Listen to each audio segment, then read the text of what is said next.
and welcome. Just giving the hands a little bit of a warm up. Feel free to copy, it really helps to get the fingers ready. Getting a simple ballpoint pen prepared. And I want 4 sections on this paper. So I'm going to do the usual folding method. Right across there.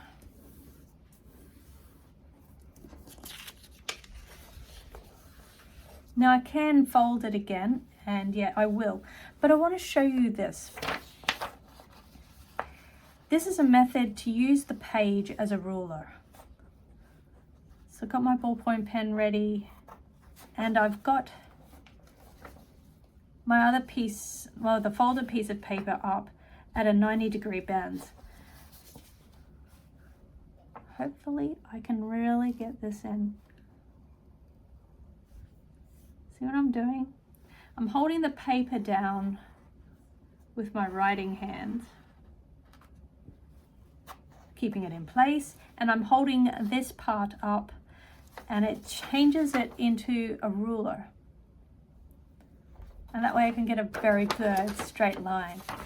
This is a method I've been using for ages to partition off sections of paper. Now, I've used this with watercolor paper as well. So get a good solid line in.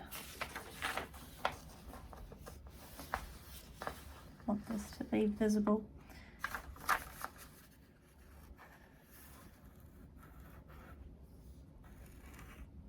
This is a simple ballpoint pen, so it's not going to be too dark with just one pass, and making it really obvious where the line is.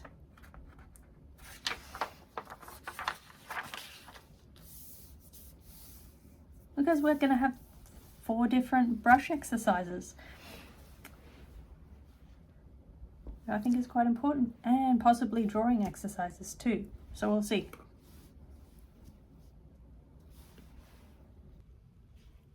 Here I have my watercolor paints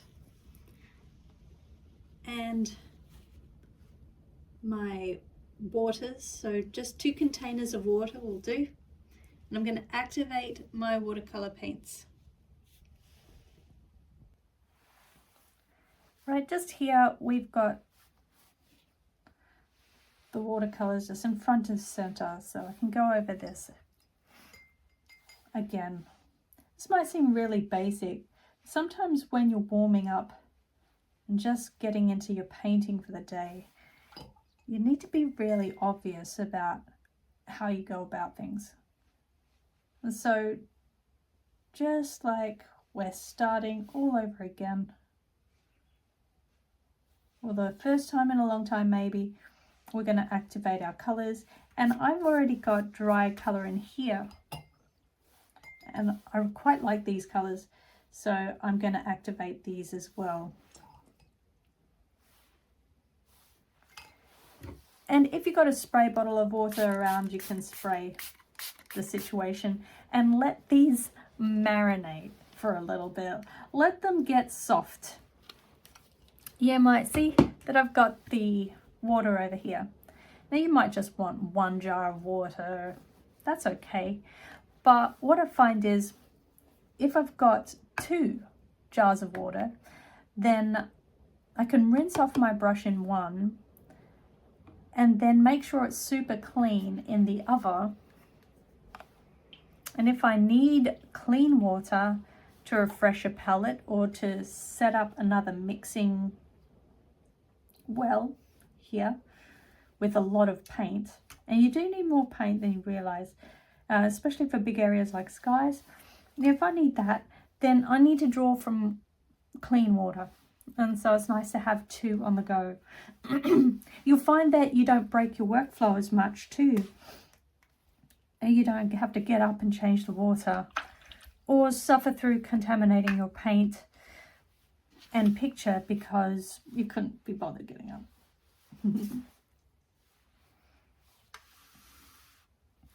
Okay, we're going to go through what it takes to set up your mixing well. So just here, I'm going to try to reproduce this color. I'm going to go into a magenta color. See, make sure I don't cancel out my light. I'm just giving this a little bit of a swirl. And then dropping it into the water that already exists there. Then I know I'm going to need purple, but I'm going to need a warm purple, so that's over here.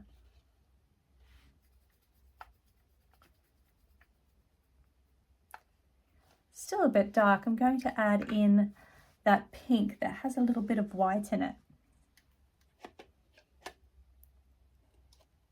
I'm twirling the brush to collect pigment in the bristles. Not something you have to do, but something I find speeds up the process.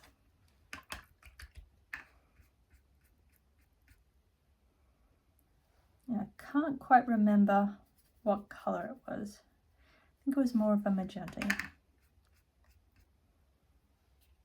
Add in a little bit of this color. And we're good. Okay, now I'm going to put that over onto my right side and have the bigger wells facing me. The less choices I have to make when painting, the better. The more I can be in my flow. So I've got my paper towel ready, and I encourage you to have your paper towel prepared as well.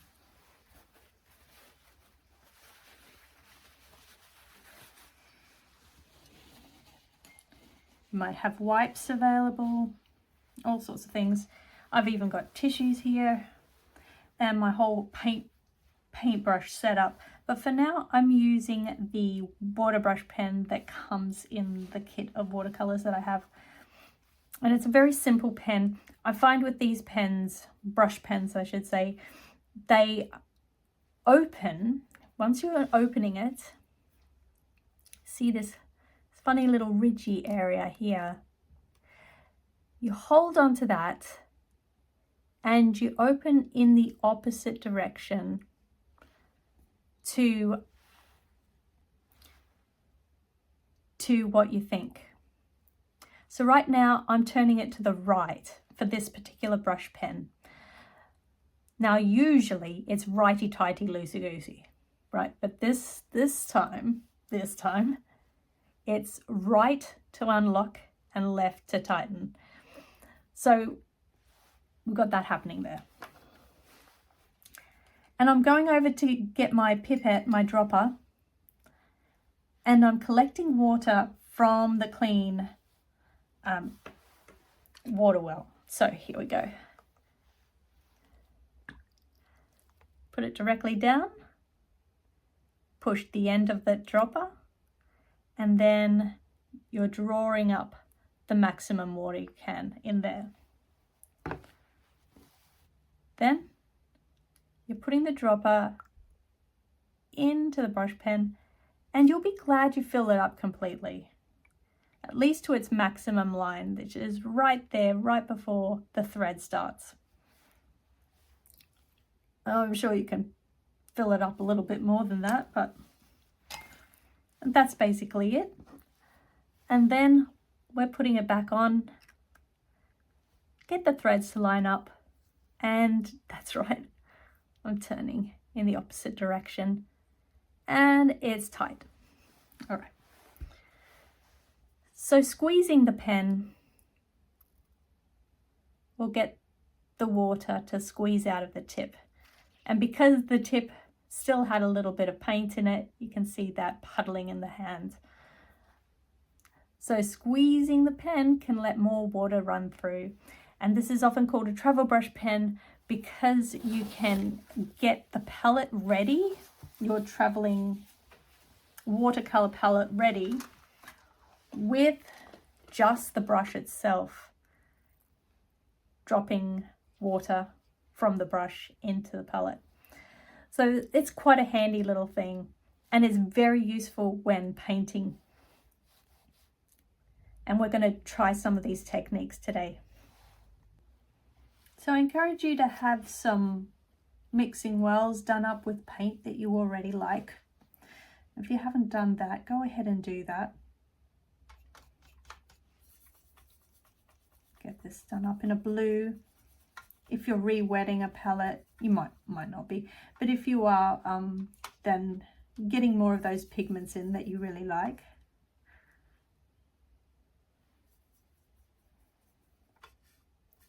This is kind of a muted palette over here.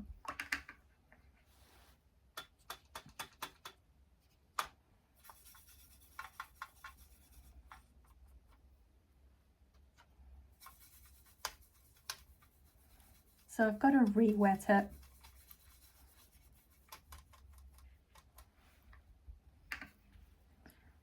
And this green one. And to make a muted palette, there is oftentimes I've added in a complementary color or simply a touch of brown. I was inspired to make these colors because of one of my son's pen sets. I really wanted to play with them. And so I copied the colors in the pen set and I made a chart. I'll just show you for kicks. So these were the Pentel brush pens, and those are the actual pens, and I wanted to see if they were water soluble or not, or if I could use them as in a sketch for watercolor. So they had to be permanent if I wanted to use them as a sketch, but I found that they weren't. Once I added water to them, they started to release the ink, which can be quite effective as well. And then I color matched it over here. I made my own version of that color just with the palette that I had, with this exact palette. I just thought I'd mention that. These are the fun things that I get up to. All right, I'm going to get that first color I mixed up with you. And for this exercise, I'm going to try to go thin line to thick line to thin line to thick line. You just think, why would you do that? Yeah, just bear with me. I'm trying to go as thin as I can, and then as thick as I can, and as thin as I can, and as thick as I can. There we go. I'm going to try to get this at a different angle. This is a brushwork exercise that I love to keep trying. So you can see here, the idea is you go from a thin line to a thick line, thin line to a thick line. And I'm just using a travel brush pen here. Very light pressure to start with. Drawing the paintbrush towards you, then pushing down quite severely, then lifting and dragging, pushing down, lifting, dragging, pushing down. This is a really good technique to do. Give it a few goes and keep changing the color that you use just to keep it fun, and see the variations that you can come up with.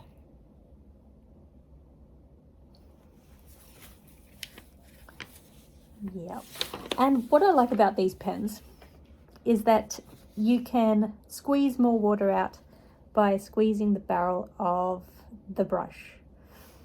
So I've already got some paint on the end there,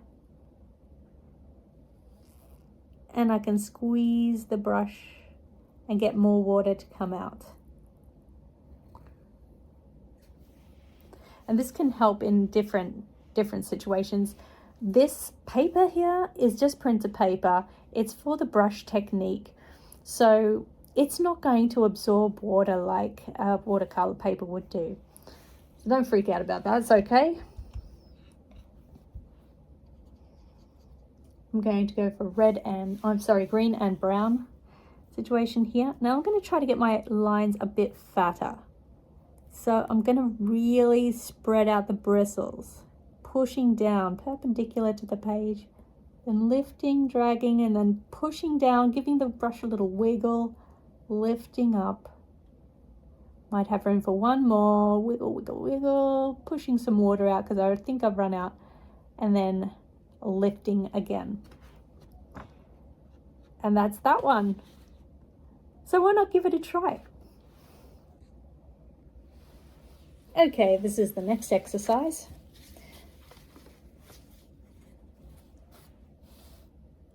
I'm getting my paint. I'm going to get a good dark color. I'm just getting black. Good old black. This time. If you feel like, oh, my brush is a little too wet, especially when it's a travel brush pen like this, just collect the excess water, not by squeezing the whole thing, but just dabbing the base of the brush on a tissue or paper towel. Really does help. So in this one, I'm going to take my brush, I'm going to take my brush side to side, really pushing down on the bristles and seeing how much of this page I can cover with just the one stroke. Now I'm running out of water, and that's when I have to push more water through by squeezing the barrel of the brush. This only works if you've got these travel brush pens, by the way. And you should end up with a little bit of that going on. And if you've got high quality paint, then you'll end up with the pigment traveling a lot further than that. But give that a go.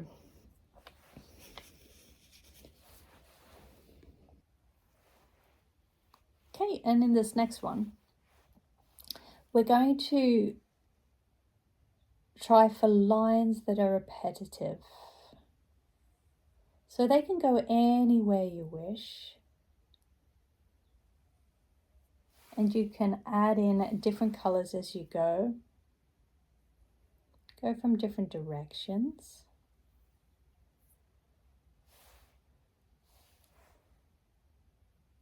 Start making fatter lines in places. This is all about brush control.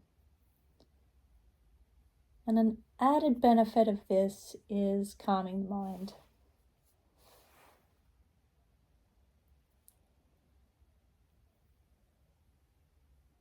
Not starting at the edge all the time.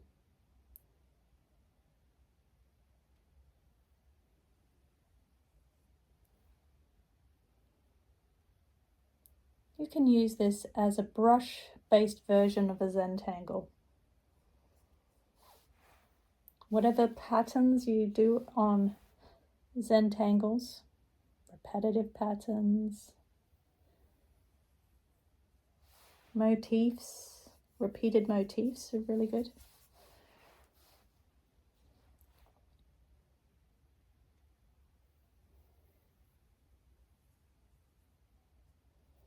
And fill up this whole section with your own sort of line work. This is super therapeutic.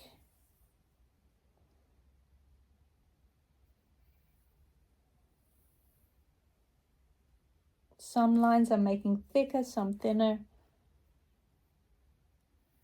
But I'm filling up this page with line work. A bit like a bit of a zebra sort of thing going on. And I keep changing the color on the tip of my brush as well. When I run out of paint, or I feel like the brush tip is getting a bit dry, I squeeze the barrel of the brush. Again, this is only something you do with a travel brush